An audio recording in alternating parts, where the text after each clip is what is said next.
大家好啊，咁就講講聽日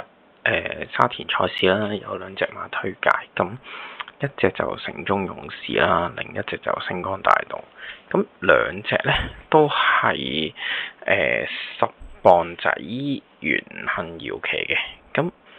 點解揀呢兩隻呢？咁先講咗城中勇士先啦。其實就最主要係想講佢上場654嗰個賽績呢，其實係唔錯嘅。雖然話一場5班頭馬，但係呢，其實呢，如果睇翻呢，佢嗰日做嘅步速啊，係啦，佢呢頭兩段時間係23秒54啦，45秒74啦，其實呢。雖然個時間最後跑出嚟咧，其實又唔係話真係好勁，但係其實如果你睇翻嚟佢嗰個前速咧，係快過當日嘅第二場嘅4班啦，跟住亦都快係咯，當日有兩場4班咧，其實佢都係快過嘅，咁所以喺呢一個咁樣嘅情況下咧，呢一隻5班馬咧。嗰個放頭嘅能力呢，其實我就覺得唔錯嘅。咁佢都贏一個馬位翻嚟啦，同埋其實即係如果你問我隻馬，其實就即係我覺得佢嚟到呢度就真係終於叫做揾到個跑法啦。因為之前其實佢都冇特別話擺放頭跑，咁而家其實最近用翻放頭嘅跑法嘅話，其實就已經開始加上季尾啦，就會有一定嘅威力啦。咁今次其實就我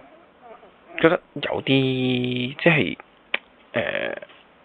有啲冷門啦，即係可能因為排咗個外檔啦，咁佢10檔，咁但係又調翻轉，就係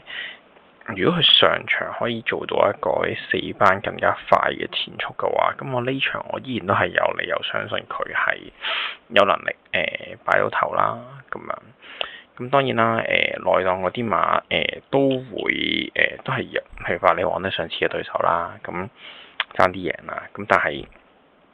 我覺得其實如果聽日私家3個跑道咧，佢真係可能真係得放頭走同埋內檔嘅馬嘅優勢係會大啲嘅。咁但係內檔嗰啲馬其實就唔算特別好分啦呢一刻。咁我反而就會相信翻城中勇士啦，咁同埋因為佢另一樣嘢就係其實佢比起上場其實佢冇乜特別加磅啊，係啊，佢都係跑翻嗰個磅數，所以我覺得佢有可能係可以再贏一場咯，係啊，或者唔好話再贏一場啦，即係我覺得佢嗰種跑法喺呢度，如果跑翻上場嗰個前速嘅話，佢應該攞個位置唔會好困難咯，係啦。咁呢個係我第一個推介啦。咁另一場呢，我就推介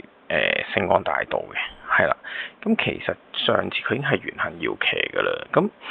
其實如果睇翻賽後報告呢，嗰場其實即係都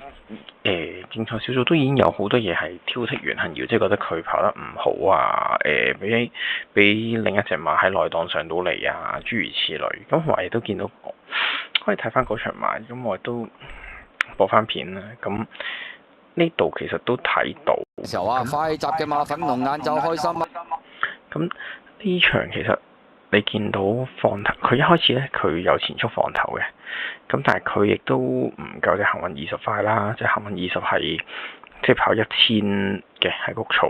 咁前速一定好過佢啦。咁佢一路其實就都易跌放頭嘅，咁直至到跟住另外有一隻馬走埋上嚟一齊燒啦，咁就嗰隻我最好啦。其實嗰場即係個步速都被拉快咗少少，咁跟住係啦，咁跟住呢度一路睇住啦。咁其實佢好早就望空啦，咁其實係啦，然後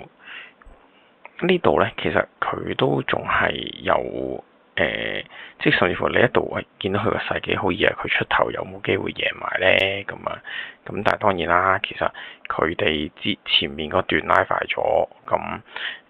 之後嗰啲馬其實都追翻上嚟啦，係啦。咁但係以一隻初出嘅馬嚟講，佢咁樣跑個二碟放頭，跟住仲要再有馬拉佢嘅話，其實佢呢個表現呢，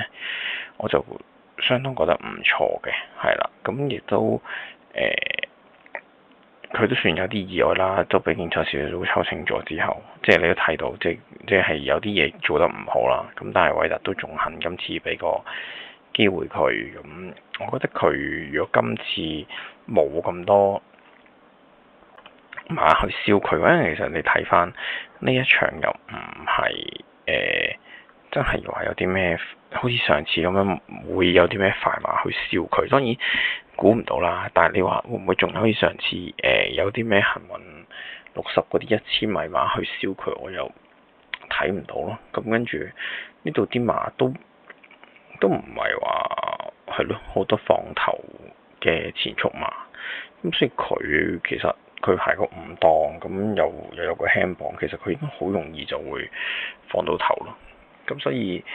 又係咯，即係如果佢呢啲攞翻去上場嘅賽績，咁今次如果輕鬆放到頭嘅話，咁再加上有少少進步嘅話，我其實已經對佢會幾睇好啦。係啊，咁啱啱嗰場馬其實都睇到啦，佢本身都係想放頭，咁又有啲支助啊咁樣，咁我覺得呢兩隻馬其實主要都係因為真係季尾嘅時候，你譬如跑某一啲賽道啊，斯蘭啊、斯加三啊嗰啲，你如果真係有個牌仔放頭跑嘅話，咁其實係有大優勢嘅，我覺得，咁就